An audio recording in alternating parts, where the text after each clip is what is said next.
അതുപോലെ ഈ new born ബേബീസിൽ തൂക്കം കുറയുന്നതിന്റെ ഒരു കാരണം നാവുകെട്ടാണെന്ന് പറയുന്നത് ശരിയാണോ? അതെ, അത് ശരിയാണ്.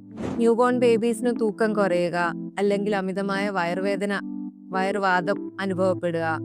അതുപോലെ തന്നെ അമ്മയ്ക്കാണെങ്കിലും പാല് കെട്ടിക്കിടക്കുന്നത് കൊണ്ട് വേദന, പനി എന്നിവയായ സിംറ്റംസ് അനുഭവപ്പെടുന്നുണ്ടെങ്കിൽ അതിന്റെ ഒരു കാരണം നാവുകെട്ട് അഥവാ ടങ് ടൈ ആവാം.